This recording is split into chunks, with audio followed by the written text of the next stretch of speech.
năm đi cứ dừng từ tu bàn chụp chơi khăn ai chỉ tu tới nơi là chỉ một cam xây thì trao đại dương mình sơ từ tu bàn lật phật ở mình đại sông rắc là cam dương cứ dừng từ tu bàn lật phật ở từ tu bàn sponsor đã caoอุปถัมภ์ពីក្រុមហ៊ុនផ្សេងនឹងការងារជាច្រើនអាចនិយាយបានថាឆ្នាំនេះយើងទទួលបានការងារច្រើនជាងគេដែលទូយើងទាំងអស់ដូចជាបងញ៉ាំព្រឹកច្បាប់បងញ៉ាំផែនរដ្ឋរីមុនក៏ស្ទើរតែមានថ្ងៃសម្រាប់ការទទួលនៅ concert ទាំងអស់តែយើងក៏មិនដែលផ្សព្វផ្សាយនឹងអួតទៅមហាជនដើម្បីកុំឲ្យមានការវាយប្រហារនិងការចំណាយផ្សេងទៅលើបងប្អូនសិល្បៈផ្សេងក៏ដូចជាក្រុមហ៊ុនផ្សេងក៏ប៉ុន្តែជាសមិទ្ធផលដែលក្រុមការងារទាំងអស់ខិតខំផលិតតាំងពីអ្នកនិពន្ធតាំងពីអ្នកកាត់តតាំងពីអ្នកដឹកនាំរហូតមកដល់អ្នកជំនាញនិងអ្នកគ្រប់គ្រងការផលិតទាំងអស់បើសិនជាគ្មានបងប្អូនទាំងអស់គ្នាទេ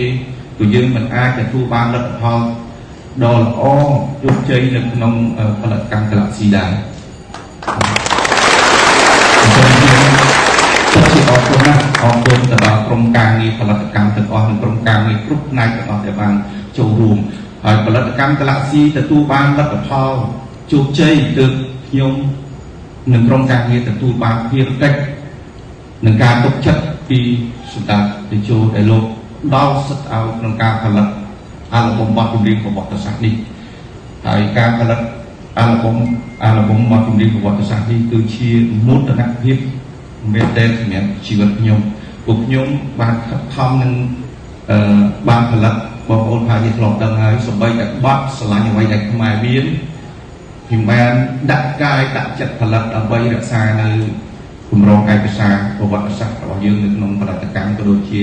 SEA Games នៅក្នុងការប្រកួតនៅ Star មរតកតេជោអញ្ចឹងជាលទ្ធផលរបស់យើងធ្វើបានច្រើននៅក្នុងផលិតកម្មយើងចឹងខ្ញុំមិនមានអីវែងទេប៉ុណ្ណឹងចង់លើកជម្រាបជូនបងប្អូនថាផលិតកម្មយើងឆ្នាំនេះយើងទទួលបានលទ្ធផលល្អខ្លាំងហើយក្រុមការងាររបស់យើងក្នុងការផលិតទាំងអីទាំងអស់គឺយើងទទួលបានលទ្ធផលល្អជាងគេចំពោះបើប្រៀបធៀបទៅproductionផ្សេងហើយទាំងបទចម្រៀងទាំងអីទាំងអស់គឺយើងទទួលបានការគាំទ្រច្រើនធ្វើឲ្យត្បិតតែមានការវាយប្រហារច្រើនក៏មិនដែលសមត្ថភាពនិងកម្លាំងកាយកម្លាំងចិត្តនៃការតស៊ូរបស់យើងគឺយើងទទួលបានលទ្ធផលដ៏ល្អដែលយើងពេលខ្លះក៏នឹកស្មានមិនដល់ថាក្នុងកលៈទេសៈនេះផលិតកម្ម Galaxy ទទួលបានគាត់ចំណូលនៅក្នុងឆ្នាំនេះយើងទទួលបានជាង$5 លានចំណូលដុល្លារដែលយើងទទួលបានមកប៉ុន្តែចំណូលទាំងអស់នោះគឺយើងយកមកសម្រាប់ការចាយវាទៅលើកម្មវិធី